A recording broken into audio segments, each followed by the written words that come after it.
Donc, je disais qu'il me semble, après cette présentation, qu'on a un peu un double défi qui s'impose. Hein. D'une part, les multinationales qui doivent s'efforcer un peu d'évaluer leur impact sur l'environnement et participer ainsi à des projets qui améliorent la qualité de la diversité. Et puis, d'une autre part, un peu une régulation publique qui doit pouvoir aider à inscrire les actions des entreprises dans un processus de développement qui est socialement et environnementalement responsable. Donc, j'ai trouvé ça fort intéressant. Peut-être avons-nous des questions. Alors, sur le côté, vous pouvez, lors des discussions, envoyer des questions à Shansia. Ce sera un plaisir d'y répondre. Et si jamais, dans l'ensemble, on n'a pas, ce qui m'étonnerait, hein, je pense qu'on va avoir des questions. On a eu de toute manière des questions directement envoyées sur la boîte mail, donc je partirai. Je vais attendre un petit peu de voir si les participants ont des questions suite à cet exposé et cette présentation. Ouais. Est-ce que je peux me permettre pendant que les personnes posent leurs questions, est-ce que je peux me permettre d'intervenir? C'est Joël. Bien sûr, Joël. Et donc, merci d'abord Shansia et Julie. Et juste, alors, il y a des personnes qui ont dû avoir du mal à rentrer. En fait, on a atteint la limite de 100 participants, donc ce qui est super. Et normalement, on avait pris une modification de notre abonnement pour pouvoir aller jusqu'à 500 participants.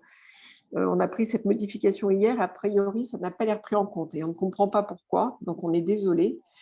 On résoudra le problème pour la semaine prochaine et là, on essaie de voir si on peut le résoudre, mais on est désolé pour ceux qui ont du mal à rentrer. Voilà, je te redonne la parole, Julie. Merci beaucoup. En attendant que les questions arrivent, hein, donc n'hésitez pas à poser les questions directement sur le forum de discussion. Moi, Shansia, j'avais il y avait des questions qui ont été envoyées directement via notre boîte. Donc, par exemple, on a une question: comment permettre aux entreprises de profiter durablement de ce concept, donc de l'ensemble de ce que tu as exposé, alors que le niveau de vie semble déjà très bas dans certains pays?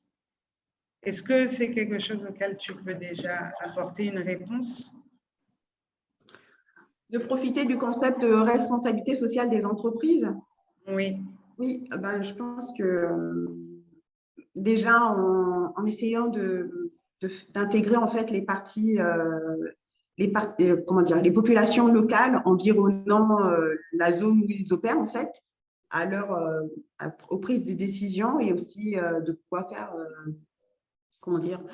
essayer de recruter en fait, mais de façon sociale, les personnes qui pourraient travailler dans l'entreprise et peut-être aussi de façon, on va dire, humanitaire, apporter en fait, puisque la personne a soulevé le point du côté qui avait un déficit social dans l'environnement, essayer en fait d'apporter des solutions par rapport à, voilà, vu que cette entreprise, on va dire, par exemple, on va donner l'exemple des multinationales extractives.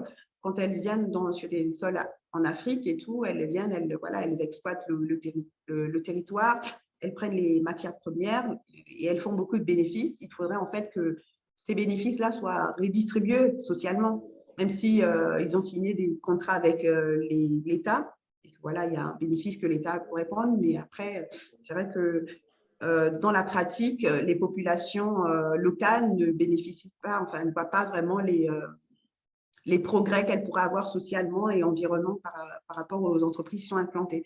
Donc, ce qu'on pourrait proposer et suggérer à ces entreprises-là, c'est voilà, déjà d'essayer de favoriser l'emploi des personnes locales, ce serait important, de faire aussi le partage de connaissances, en fait, de compétences, voilà, et d'essayer d'apporter des solutions par rapport aux questions et aux problématiques locales que les populations-là soulèvent. Par exemple, pour ce qui est des pollutions, essayer, par exemple, quand elles exploitent, de faire une remise en l'état des environnements où elles exploitent et voilà, ne pas trop, essayer de polluer, mais tout en respectant pardon, je lisais les questions en même temps, tout en respectant, en fait, en essayant de respecter l'environnement et de faire des évaluations environnementales aussi. Je pense D'accord. que tu peux répondre. Alors, merci beaucoup. Je me permets de te couper parce qu'on a beaucoup de questions qui arrivent. Alors, on a par exemple, est-ce que tu peux préciser le terme ODD 14 et ODD 15? Alors, l'ODD 14, l'objectif de développement durable 14, est lié à la vie sous l'eau, donc à l'environnement marin. Donc, il ne faut pas oublier que la biodiversité, ce n'est pas seulement la forêt et voilà ce qu'on voit souvent. Il y a aussi la biodiversité marine. Donc, l'ODD 14 est lié à la biodiversité marine et l'ODD 15 est lié à la biodiversité terrestre, donc la vie sur Terre. D'accord. Est-ce que je vais prendre une question qui est un peu en lien et après je reviendrai sur les autres, qui relie directement aux objectifs de développement durable. Il y a Costel qui nous demande quel est le lien du coup qu'on peut faire entre développement durable et RSE. Le développement durable et la RSE, dans le développement durable, il y a 3 piliers, l'économique, le social et l'environnement.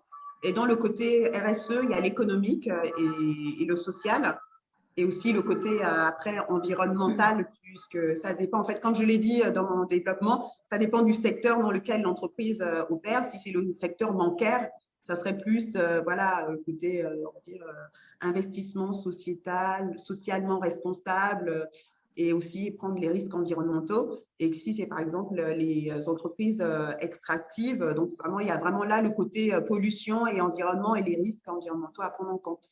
Donc voilà, merci beaucoup. Le lien ODD est dans ce sens-là.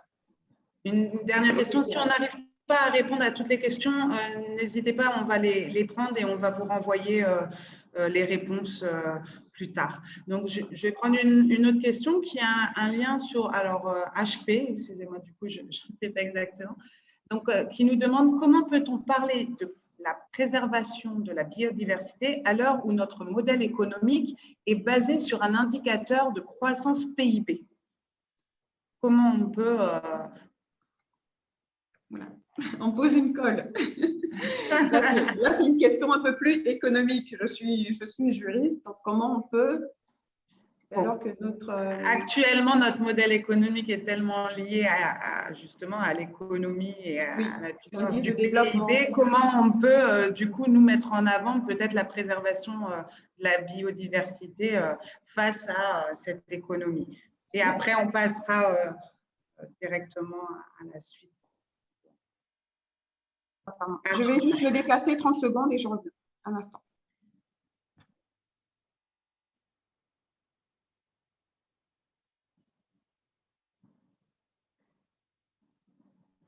Donc, je vois les autres questions. Hein. On a des questions aussi, si tu nous entends encore, sur les étapes du projet où on élabore un plan de gestion de diversité. Une question vraiment liée à la biodiversité et à la RSE. Donc, ne doit-elle pas être envisagée sous l'angle de l'écosystème qui inclut la biodiversité, changement climatique et interaction entre les différents éléments? Donc après, on a eu la réponse sur les ODD, encore la réponse. Le taux de pollution des entreprises africaines est de 3%. Quel est le schéma idéal pour un développement durable à l'africaine? Et après, nous avons une autre question qui correspond à le lien avec le Covid.